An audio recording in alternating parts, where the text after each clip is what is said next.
भाई तू मानेगा नहीं, आज मेरे पोर्टफोलियो की वैल्यू ना 15 लाख रुपए चल रही है पूरी। अच्छा, तो कितने लगाए थे? 20। दर्दिया ओ बेदर्दिया यार बेदर्दिया।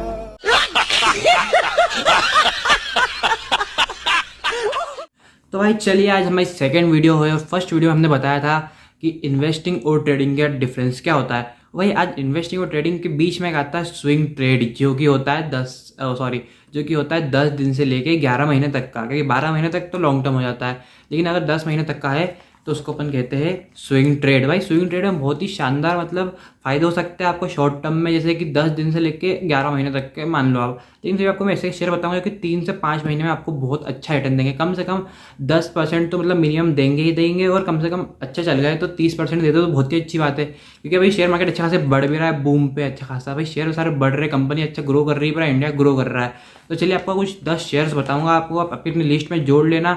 बहुत सस्ते शेयर भी है, कुछ महंगे शेयर भी है, 100 रुपये से लेकर 2000-3000 रुपये तक के शेयर भी कुछ होंगे। तो चलिए आज की वीडियो स्टार्ट करता है, आपको पूरे शेयर्स बताता हूँ।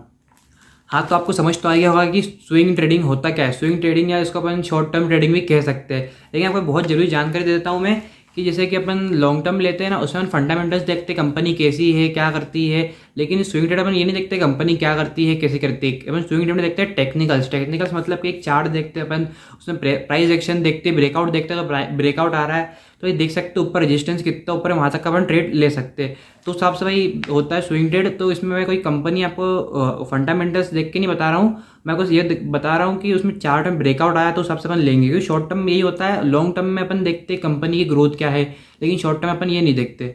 हाँ, तो जो भी मैंने अभी बोला, जिसको भी किसी को समझ नहीं आया, जो शेयर मार्केट में नया है उसको कुछ भी समझ नहीं आया, तो भाई आप जो भी शेयर बताऊंगा वो आंख बंद करके ले सकते हैं। क्या आंख बंद करके ले सकते हो मतलब ले लोगे तुम? भाई ले मत लेना, क्योंकि भाई कोई भी अच्छे से अच्छा ट्रेडर आपको ये नहीं बता सकता कि कौन सा शेयर ऊपर जाने वाला है कौन सा नीचे जाने वाला है। सिर्फ प्रेडिक्शन होती है, एक टेक्निकल एनालिसिस होता है, जो कि मतलब कुछ एक्सपीरियंस आने के बाद कुछ को लोगों को आ जाता है। तो ये अगर मैं आपको शेयर्स बता रहा हूँ तो आपकी रिस्क पे लेना, अगर लॉस होता तो आपका होता है, मेरा नहीं होगा। इसलिए आप अपने रिस्क पे शेयर लेना अगर लोगे तो, क्योंकि भाई कोई भी मतलब प्रेडिक्ट नहीं कर सकते कौन सा शेयर ऊपर जाने वाला है नीचे जाने वाला है। लेकिन अगर आपके पास एक्सपीरियंस है तो आप जरूर एक प्रेडिक्शन लगा सकते हो, भाई जा सकता है, जाएगा जरूरी नहीं है। तो उस हिसाब से अपना रिस्क है तो आप लेके रखना। लेकिन जो शेयर बता रहा हूँ अच्छे ही बता रहा हूँ, मतलब मैं एनालिसिस के हिसाब से, क्योंकि मैं खुद लेने वाला हूँ, मैं खुद लेने वाला हूँ, कम से कम 50,000 तक का इन्वेस्टमेंट तो मैं करने वाला हूँ शेयर्स में। तो भाई उस हिसाब से आप देख सकते हो, मैं भरोसा कर सकते हो, लेकिन फिर आप खुद का एनालिसिस कर लेना एक बार, क्योंकि भाई रिस्क तो आपका है, पैसे तो आपके जाने वाले हैं अगर कुछ होता है तो। चलिए आपको शेयर बताता देता हूँ, स्क्रीन पे लेके चलता हूँ आपको मैं। लैपटॉप में अगर आपको क्वालिटी जो डाउन दिख रही है, वॉइस अच्छी नहीं आ रही है, तो भाई थोड़ा माफ़ करना यार, क्योंकि मेरे पास माइक नहीं है तो इसलिए शायद तक वॉइस आपको अच्छी आई या ना आई मेरे को पता नहीं है। लेकिन चलिए आपको स्क्रीन पे मैं बता देता हूँ पहले कुछ टेक्निकल्स, क्योंकि अपन टेक्निकल्स के भरोसे पे ही ले रहे हैं शेयर्स को। तो देखो भाई, पहले जो है कि अगर कोई भी शेयर ऑल टाइम हाई पे होता है तो उसका क्या रूल होता है कि जब भी ऑल टाइम हाई पे है भाई, तो क्या करेगा कि एक बार ना कम से कम लोग प्रॉफिट बुक करते हैं उस पर ऑल टाइम हाई पे। जैसे निफ्टी का चार्ट है, यहाँ पे देखो ऑल टाइम हाई पे था, फिर यहाँ पे से लोगों ने प्रॉफिट बुक किया तो सीधे कम से कम 13% गिर गया है। उसके बाद फिर से भाई ऑल टाइम हाई को उसने ब्रेक कर दिया।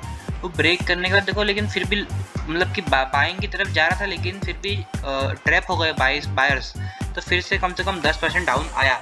लेकिन उसके बाद डायरेक्ट निकल गया इतनी स्पीड में कि भाई लोगों को कैप्चर करने का मौका ही नहीं मिला। बाकी देखो ये इसमें ऑल टाइम हाई जब भी आता है ना, तो कम से कम 1 या 2 बार कम से कम नीचे गिरता है, और जब तक ऊपर की तरफ रजिस्टर नहीं होता, मतलब रहता नहीं है, जब तक कि आपको बाइंग नहीं करनी चाहिए। अपन अपना जो पहला शेयर है लिस्ट का उस पर चलते हैं सीधे, क्योंकि ये पावर ग्रिड। भाई पावर ग्रिड बहुत ही शानदार शेयर है, जिसका आपको चार्ट दिखाता हूँ। तो अपन 1 वीक पे देख रहे हैं चार्ट को, क्योंकि भाई देखो पहले 1 वीक पे क्या एक लॉन्गर व्यू मिलता है अपन को, कि भाई कंफर्मेशन अच्छी मिलती है। तो देखो यहाँ पे क्या हुआ कि बहुत जैसे यहाँ पे कंसोलिडेट कर रहा है, लेकिन उसके बाद यहाँ पे एक बार ऊपर की तरफ निकला, लेकिन फिर लोगों ने यहाँ तक प्रॉफिट बुक करा। एक बार ऑल टाइम हाई था, यहाँ पे फिर से ऑल टाइम हाई पे आया था। और देखो सेम चीज़ निफ्टी का आपको बताया था मैंने, वैसे ही ऑल टाइम हाई पर टच करने के बाद कम से कम यहाँ पे 22% से तक तो गिरा ही सही। तो मतलब कि इसका मतलब है कि ऑल टाइम हाई पे एक बार गिर चुका है स्टॉक, उसके बाद देखो गया ऊपर की तरफ, अब नीचे रिटेस्ट कर चुका है। रिटेस्ट करने के बाद आज थर्सडे आज 27 तारीख है 7वां महीने की, मतलब कि जुलाई की। तो आज का दिन नोट कर लो, क्योंकि मैं ये वीडियो शायद डाल दूँगा 2 से 3 दिन में।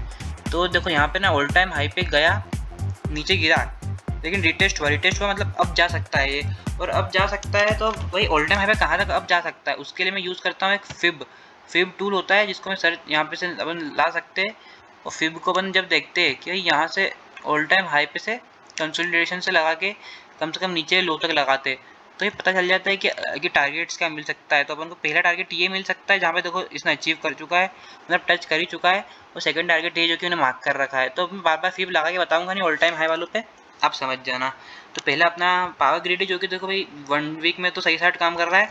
तो अगर 1 डे पे लेके जाऊँ आपको, तो 1 डे पे भी एक बार यहाँ पे ये इसने अच्छा खासा रिटेस्ट दिया है, और यहाँ पे कॉल मतलब कि अप की साइड जा रहा है। तो आप इसको बाइंग कर सकते हो कम से कम 250 के लेवल पे। अगर आप बाइंग करोगे तो 300 तक का आपको टारगेट दिख जाएगा। और अगर आपको स्टॉप लॉस लगाना है तो देखो ये जो लो है स्टॉप लॉस, कम से कम यहाँ तक आप स्टॉप लॉस लगा सकते हो 232 रुपये पे। तो चलिए ठीक है, अपन चलते अपने अगले स्टॉक पे, जिसका नाम है अशोक लीलैंड। भाई ये बहुत ही शानदार, ऐसे लॉन्ग टर्म में भी वो शानदार है, बाकी शॉर्ट टर्म में भी आपको अच्छा खासा प्रॉफिट दे के जाएगा है। तो इसमें अपन 1 वीक में चलते हैं पहले। तो 1 वीक में भाई इसमें हुआ क्या, इसमें हुआ ये कि एक बार इसके ऑल टाइम हाई पे, ये ऑल टाइम हाई इसका यहाँ से कम से कम, तो ये ऑल टाइम हाई पे आया था इसके। फिर ऑल टाइम हाई से ये यहाँ पे लोगों ने जैसे ही आया, आप लोगों ने प्रॉफिट बुकिंग करी, तो कम से कम इस शेयर को कितना परसेंट गिरा दिया, 20% गिरा दिया। फिर भाई 20% गिरा गया, उसने डब्ल्यू पैटर्न बना के अब जा रहा है ये। और देखो यहाँ पे क्या, इसने उसका ऑल टाइम हाई जब तोड़ा, तो यहाँ पे ना कंसोलिडेट हुआ। कंसोलिडेट मतलब कि यहाँ पे मार्केट चाह रहा है कि मैं ऊपर जाऊँ, इसलिए यहाँ पे रुका रहा। अब ऊपर जा रहा है तो अच्छी खासी कंफर्मेशन दी है इसने, तो कब जा रहा है तो आप यहाँ से इसको बाइंग कर सकते हो। और इसमें भी अपने फिब से मैंने सेम लेवल लगाया है, तो अपना लेवल हो सकता है 222 का अपन को लेवल यहाँ पे टारगेट मिल सकता है। और इसमें कम से कम एसएल आपको यहाँ तक लगा के चलना है। कुछ छोटा तो एसएल नहीं है, थोड़ा बड़ा एसएल है, लेकिन 160 रुपये के आसपास आप लगा सकते हो। अशोक लीलैंड बहुत ही शानदार शेयर है। उसके बाद मेरा सबसे फेवरेट शेयर है डेविस लैब, ये मैंने खुद ने ले रखा है। और जो शेयर आपको बता रहा हूँ ये सब भी मैं बाइंग करने वाला है, कर लिया होगा मैंने। तो देखो ये 1 वीक का टाइम फ्रेम है, कितना शानदार टाइम फ्रेम है। ट्रेंड लाइन थी, ट्रेंड लाइन जा रही है, ट्रेंड लाइन टूटी। अब वो ट्रेंड लाइन में क्या होता है, जब भी ट्रेंड लाइन टूटती है ना, तो उसका फर्स्ट जो रहता है अपना, फर्स्ट या लास्ट वाला जो रिसेंट अपना हाई रहता है, जैसे कि ये हाई था इसमें जो मैंने मार्क कर रखा है, ये हाई को मैं कर देता हूँ रेड। ये हाई जब भी ब्रेक होता है तो यहाँ पे आप ले सकते हो। ट्रेंड लाइन ब्रेक तो कंफर्मेशन है ही सही, लेकिन जैसे ये हाई ब्रेक होगा तो और अच्छा खासा कंफर्मेशन आ सकता है, तो उसको लेंगे तो लॉन्ग टर्म में कम से कम उनको टारगेट बहुत अच्छे मिल सकते हैं। देखो कहाँ तक के टारगेट मिल सकता है, अगर ऑल टाइम हाई तक जाएगा, क्योंकि ट्रेंड लाइन टूटी है ना, जहाँ तक ट्रेंड लाइन टूटी है वहाँ तक तो मिनिमम जाता है। तो कम से कम 30% आप थोड़े से 5 से 7 महीने में इसमें आप देख सकते हो कि आपको मिल सकता है। इसमें भाई स्टॉप लॉस तो बहुत ही छोटा तो नहीं है, थोड़ा सा बड़ा स्टॉप लॉस है। यहाँ तो स्टॉप लॉस आपको यहाँ मिलेगा कम से कम, या तो फिर अपने 200 EMA पे लगा सकते हैं, क्योंकि 200 EMA भी बहुत अच्छा सपोर्ट जोन माना जाता है, क्योंकि वहाँ पे हमेशा जब भी शेयर टूटता है तो यहाँ पे सपोर्ट लिया था इसने।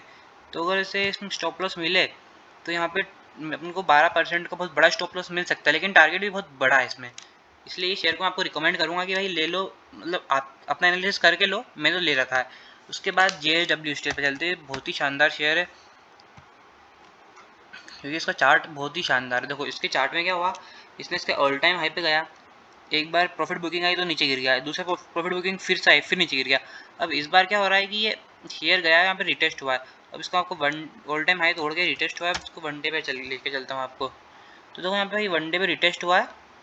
अब जैसे ये इसका कंसोलिडेशन बॉक्स है, कंसोलिडेशन बॉक्स में चुका है ये, तो जैसे ये कंसोलिडेशन बॉक्स इसका टूटता है, मतलब कि यहाँ पे 820 के लेवल मान लो, 820 जैसे टूटता है आप इसको बाय कर सकते हो। लेकिन मैंने तो भाई नीचे से बाय कर रखा है, मेरे को पता है, क्योंकि इसका स्टॉप लॉस बहुत ही छोटा है। स्टॉप लॉस मैंने ये लगा रखा है, देखो इसको मैं रेड कर देता हूँ, मैंने स्टॉप लॉस बहुत छोटा सा ये लगा रखा है यहाँ पे, और बाइंग यहीं से कर ली ताकि कोई मूवमेंट जाए ऊपर की तरफ तो मैं इसको नीचे से ही कैप्चर कर सकूँ, इसलिए ये शेयर मैंने ले रखा है। और ये सब मैंने आज ही बाइंग करी है कुछ शेयर्स में। तो भाई वीडियो बहुत ही ज़्यादा बड़ी हो चुकी, 10 मिनट तो हो ही गए, तो इसलिए मैं सोच रहा हूँ कि 2 पार्ट में डाल देता हूँ ताकि आप सेकंड पार्ट देख लो। तो सेकंड पार्ट की वीडियो का यहीं पे लिंक पेस्ट करूँगा, तो चलिए सेकंड पार्ट देख लो जल्दी से। अब तक इसको लाइक कर देना, मिलते हैं सेकंड पार्ट में।